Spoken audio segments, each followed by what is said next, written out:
ሰላም ውድና የተከበራችሁ የዩቲዩብ ቻናል ቤተሰቦች እንኳን ወደ ዩቲዩብ ቻናላችን በሰላም መጣችሁ። ዛሬም እንደተለመደው ቢዝነስ እና ቢዝነስ ሪሌትድ የሆኑ አይዲያዎችን እናነሳለን። ለማታውቁኝ ሰዎች እኔ ናፊስቶላ እባላለሁ። በዛሬው ቪዲዮ በዲጂታል እንዲሁም ደግሞ በፊዚካል ሊሰሩ የሚችሉ 6 የቢዝነስ አይዲያዎችን እናያለን። ስፔሻሊ ለተማሪዎች እና ለመንግስት ሰራተኞች እንዲሁም ሳይድ ሀስል እንዲኖራችሁ ለምትፈልጉ ሰዎች ይህ ቪዲዮ በጣም ጠቃሚ ነው። ሜክ ሹር እስከመጨረሻው መቆየታችሁ። እስከመጨረሻው ለምትቆዩ ሰዎች ደግሞ ቲፕ ሰጣችኋለሁ። ለዚህ ዩቲዩብ ቻናል አዲስ ከሆናችሁ ሰብስክራይብ ማድረጋችሁን እንዳትረሱ። ወደ ቪዲዮ እንገባ። የመጀመሪያው ቢዝነሳችን ሶሻል ሚዲያ ማርኬቲንግ። ሶሻል ሚዲያ ማርኬቲንግ አሁን ላይ በሰፊው እየተሰራበት ያለ ዘርፍ ነው። በካምፓኒ ደረጃም በኤጀንሲ ደረጃም ትልቁ በጣም እየተሰራበት ያለ ዘርፍ ነው። ግን ደግሞ እናንተ ኢንተርኔት ካላችሁ፣ ስልክ ካላችሁና ፍሪ ታይም ካላችሁ ባላችሁ ነገር በአካባቢያችሁ በቀላሉ ልትሰሩት የምትችሉት ቢዝነስ ነው ሶሻል ሚዲያ ማርኬቲንግ። ቢዝነሶችና ለድርጅቶች ምርትና አገልግሎታቸውን ሶሻል ሚዲያ ላይ ማስተዋወቅ ማለት እናንተ ሶሻል ሚዲያ አካውንት ሳይሆን በራሳቸው ሶሻል ሚዲያ አካውንት ክሬት አድርጋችሁ እናንተ ዴዲኬትድ ሆናችሁ በየጊዜው ቪዲዮ ሪከርድ እያደረጋችሁ ማኔጅ እያደረጋችሁ ለውጥ የሚያመጣ የሶሻል ሚዲያ ማርኬቲንግ ለድርጅቶች መስራት። ለአንድ ድርጅት በሳምንት ከ3 እስከ 6 ቪዲዮዎችን ሪከርድ እያደረጋችሁ ሶሻል ሚዲያቸው ላይ ፖስት በማድረግ እሱን ድጋሚ ማኔጅ በማድረግ እና ድርጅቱ ስኬል እንዲያደርግ ወይ ደግሞ ኮኔክሽናችሁ እንዲጨምር እውቅናችሁ እንዲጨምር በማድረግ ከነሱ ገንዘብ ማግኘት ትችላላችሁ። መጀመሪያ ምን ታደርጋላችሁ? ሄዱና በአካባቢያችሁ ያለው ቢዝነስ ኦነር ታወራላችሁ። ሶሻል ሚዲያ ማርኬቲንግ ልስራላችሁ፣ ቪዲዮ በየጊዜው ሪከርድ ላድርግላችሁ፣ ሶሻል ሚዲያችሁ ማኔጅ ላድርግላችሁ፣ ተጨማሪ ገቢ ላስገኝላችሁ፣ ለኔ ደግሞ ይሄን አይል ከፍሉኛላችሁ ብላችሁ መደራደር ትችላላችሁ። እዚህ ጋር አብዛኛው ሰው ይቀበላችሁ፣ አክሴፕት አያደርጓችሁም። ምክንያቱም ለውጥ እንደምታመጡላቸው እርግጠኛ አይደሉም። ገንዘባቸውን ዌስት እያደረጉ እንደሆነ ነው ፊልም ያደረጉት። ስለዚህ ማድረግ ያለባችሁ አንድ ሳምንት ወይም ለ2 ሳምንት ፍሪ ትሪያል መስራት አለባችሁ። በፍሪ ትሪያል ለቢዝነሶች ለውጥ ማምጣት እንደሚችል ማሳየት መቻል አለባችሁ። ሶሻል ሚዲያ ማርኬቲንግ አንድ ደንበኛ በትንሹ ስልካችሁ ሪከርድ እያደረጋችሁ እየፖስታችሁ ማኔጅ እያደረጋችሁ ሆስት ያዘጋጃችሁ ስክሪፕት እየጻፋችሁ በወር 5,000 ብር በትንሹ መቀበል ትችላለች። በጣም በትንሹ ማለት ይሄን ትልቅ ነገር አድርጋችሁ እንዳታስቡት። እኛም አሁን እየሰራንበት ያለ ስራ ስለሆነ በካምፓኒ ደረጃ ሶሻል ሚዲያ ማርኬቲንግን የሚሰሩ አንድ ድርጅት 100,000 ብር ሚኒማም ነው። ዮናስ ሞ በዚህ ዘርፍ በጣም ሰክሰስፉል የሆኑና በደንብ እየሰሩበት ሰዎች ናቸው። አንድ ድርጅት ሚኒማም እኔ 100,000 ራሱ የሚቀበሉ አይመስለኝም። ከዛ በላይ የሚጠይቁት። ሚድል ክላስ ላይ ደግሞ እኛም አለን 20,000 ብር 30,000 ብር በወር ድርጅቶች ሶሻል ሚዲያ ማርኬቲንግን እንሰራለን። ስለዚህ እናንተ ይሄን ማድረግ የማትችሉበት ምንም ነገር የለም። እንዳልኳችሁ ስልክ፣ ኢንተርኔት እና ፍሪ ታይም ካላችሁ መስራት ትችላላችሁ። በጣም ቀላል ነው። ተነሳሽነት፣ ኢነርጂ እና ሞቲቬሽን ብቻ የሚፈልገው ሶሻል ሚዲያ ማርኬቲንግ ይሄን ይመስላል። እንደ ሳይድ ሀስል ከተመርታችሁ ወይም ከስራችሁ ጎን ለጎን ልትሰሩ የምትችሉት አንደኛው ቢዝነስ ሶሻል ሚዲያ ማርኬቲንግ ነው። ማለትኛው ከስራችሁ ወይም ደግሞ ከትምህርታችሁ ጎን ለጎን ልትሰሩት የምትችሉት ስራ ሊኩዊድ ዲተርጀንት ፕሮዳክሽን ነው። የፈሳሽ ሳሙና የማምረት ስራ። አይኖ ብዙ ፈሳሽ ሳሙናዎች አሉ፣ በየጊዜው በየቦታው ይመረታሉ። ግን ደግሞ እናንተ በተሻለ ኳሊቲና ስታንዳርድ ክሬቲቪቲ ጨምራችሁበት ማምጣት ከቻላችሁ ስቲል በዚህ ቢዝነስ ዊን ማድረግ ትችላላችሁ። የፈሳሽ ሳሙና ማምረት ስራ በጣም ቀላልና ኢዚ ነው። ኬሚካሎችን ኬሚካል በችርቻሮ ከሚያከፋፍሉ ድርጅቶች ላይ ተቀብላችሁ በቤታችሁ አምርታችሁ አንደኛ ለኮንሱመር መሸጥ ነው። ኮንሱመር እናንተን ለምዷችሁ ቤታችሁ ድረስ እየመጡ የሚገዛችሁ ነው።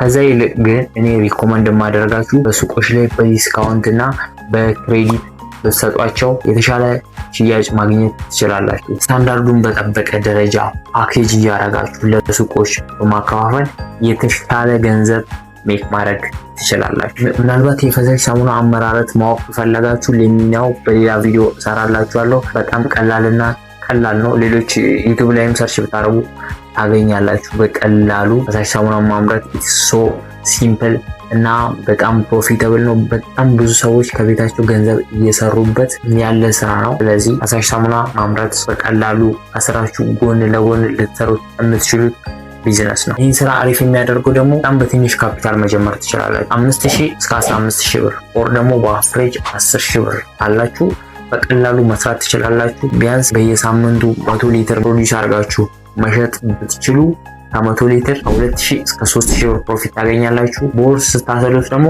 ከ10000 ብር በላይ ነው ማለት ነው። ከስራችሁ ጎን ለጎን እየሰራችሁ ደግሞ 10000 ብር ካስገኛላችሁ ጥሩ ነው ማለት ነው። ሶስተኛው ከቤታችሁ ወይም ደግሞ ከስራችሁ ጎን ለጎን ልትሰሩት የምትችሉት ቢዝነስ ቪዲዮ ኤዲቲንግ ፍሪላንሰር መሆን ነው። ይሄኛው እኔ ራሱ ስቲል በጣም ስትረግል እያደረኩበት ያለሁት ነገር ነው። ቪዲዮ ኤዲተሮች በጣም ይፈለጋሉ።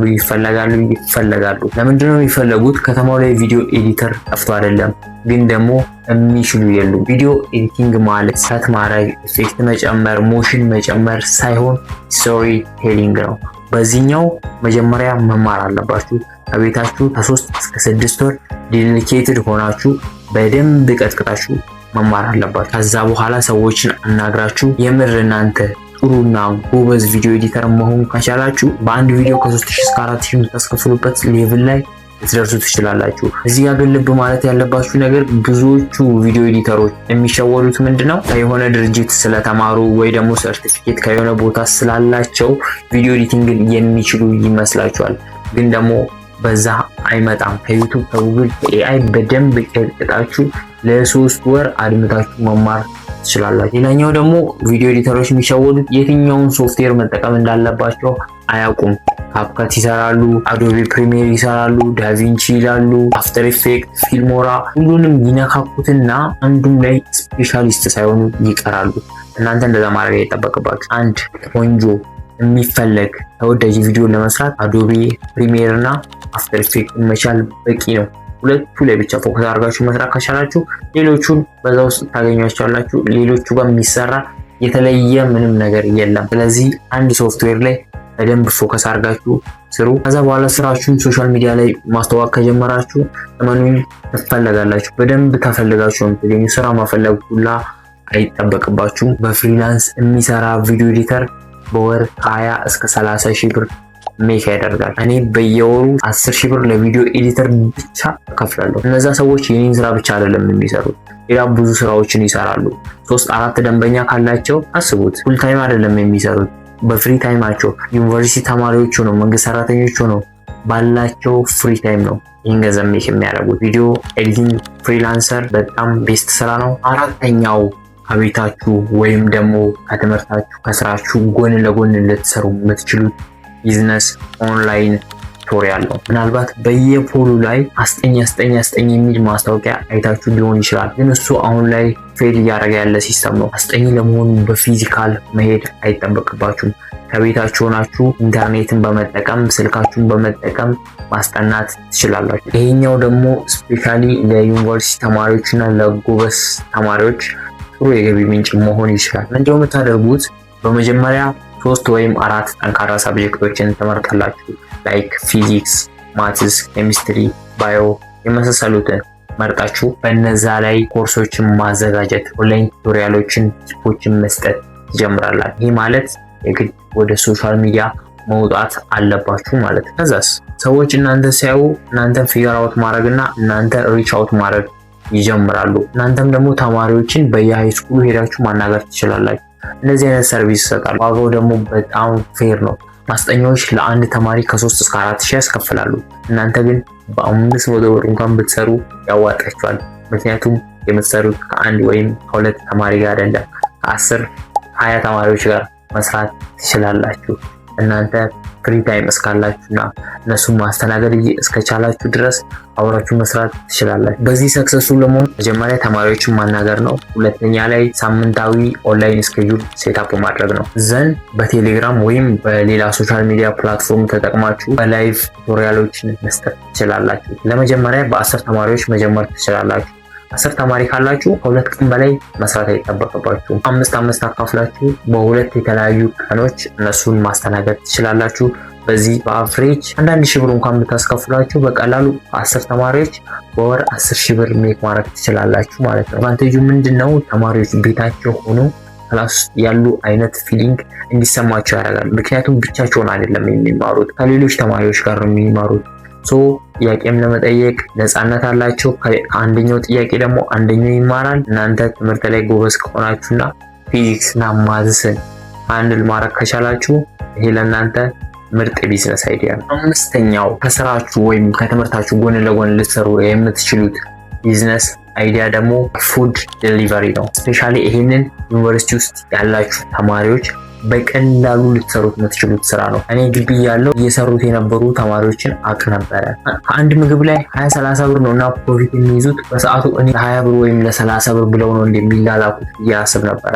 ግን እንደዛ አይደለም። በዚህኛው በቀን 30-40 ምግብ ዲሊቨር ልታደርጉ ትችላላችሁ። ስፔሻሊ የግቢ ተማሪዎች ወጥቶ መብላት የማይፈልጉ በጣም ብዙ ተማሪዎች አሉ። ምክንያቱም ጊዜያቸውን መቆጠብ ስለሚፈልጉ ማለት ነው። ስለዚህ እናንተ 30 ብር ፕሮፊት እየያዛችሁ በቀን በትንሹ ባላችሁ ፍሪ ታይም 20-30 ምግብ ዴሊቨር ማድረግ ትችላላችሁ። ይሄንን በ30 ቀን ስሩት። በትንሹ ከ15,000 ብር በላይ ነው ሜክ የምታረጉት። በጣም ገራሚ ስራ ነው። ተማሪዎች ከሆናችሁ ስፔሻሊ ዩኒቨርሲቲ ላይ ላላችሁ ተማሪዎች ይሄ በጣም ጽዴ ቢዝነስ አይዲያ ይመስለኛል። ምንም የምታወጡበት ነገር የለም። ምግብ አዛችሁ ዴሊቨር ማድረግ ነው። ትምህርታችሁ ጎን ለጎን ልትሰሩት የምትችሉት ምርጡ ስራ ይመስለኛል። ስድስተኛው ከቤታችሁ ወይም ከስራችሁ ጎን ለጎን ልትሰሩት የምትችሉት ቢዝነስ ሪሴሊንግ ፕሮዳክት ነው። እንዴት ነው የሚሰራው? በቅናሽ ወይም ደግሞ በጅምላ ከሚሸጡ ነጋዴዎች እቃዎችን በመረከብ ዋጋቸው ተመጣጣኝ የሆነ ብዙ ቦታ የማይዙ በቀላሉ መሸጥ የሚችሉ የኤሌክትሮኒክስ እቃዎችን እየተረከባችሁ ከመርካቶ ሊሆን ይችላል ከሆልሴለሮች እየተረከባችሁ አንድ እቃ ላይ 100 ብር 200 ብር ፕሮፊት እየያዛችሁ መሸጥ ነው። ይሄ ትንሽ የሚያስቸግራችሁ ሰዎች እስኪለምዷችሁ ድረስ ነው። ከዛ በኋላ እንትና ጋር መሄድ ትችላለ ማባባል ይጀምራል። ከዛ እናንተ የተሻለ ነገር ሜክ ማድረግ ትችላላችሁ። በዚህ ስራ ያለ ንግድ ፍቃድ ያለ ላይሰንስ የሚሰሩ በጣም ብዙ ሰዎች አሉ። ስፔሻሊ ሶሻል ሚዲያ ላይ ታያላችሁ። ቲክቶክ ላይ ሂውማን ሄርስ እና አንዳንድ ኤሌክትሮኒክስ እቃዎችን የሚሸጡ ባላችሁበት እናመጣላችኋለን የሚሉ ፊዚካል ሱቅ የሌላቸው በጣም ብዙ ሰዎች አሉ። ስለዚህ እናንተም እዚህ ቢዝነስ ውስጥ በገቡ በቀላሉ ፕሮፊታብል መሆን ትችላላችሁ። ዋናው ነገር ታማኝነትና ሁልጊዜም አቬለብል መሆን ነው። ያኔ ሰዎች እየለመዷችሁ ይመጣሉ። በቀላሉ እናንተም ገበያ ውስጥ መግባት ትጀምራላችሁ። የራሳችሁን ገቢ ማግኘት ትችላላችሁ ማለት ነው። 10,000 እስከ 20,000 ብር እጃችሁ ላይ ካለ በቀላሉ መጀመር የምትችሉት ስራ ነው። በአጠቃላይ በትንሹ አንድ እቃ ላይ 100 ወይም 200 ብር ሜክ ማድረግ ትችላላችሁ። እናንተ የሚጠበቅባችሁ ሚኒመም በቀን 2 እቃዎችን ለመሸጥ ራሳችሁ ቻሌንጅ ማድረግ ነው። ከዛ በወር ፕሮፊታችሁን ካያችሁ እንደ ሳይድ ሀሰል ቆንጆ ፕሮፊት ማግኘት ትችላላችሁ ማለት ነው። የዛሬው ቪዲዮአችን ይህን ይመስል ነበረ። ሀሳብ አስተያየትና ሌላ እንዲሰራ የምትፈልጉት ቪዲዮ ካለ ኮሜንት ላይ ጻፉልን። በየጊዜው የምንለቃቸው ቪዲዮዎች ደግሞ እናንተን እንዲደርሷችሁ ሰብስክራይብ ማድረጋችሁን እንዳትረሱ። ይመቻችሁ።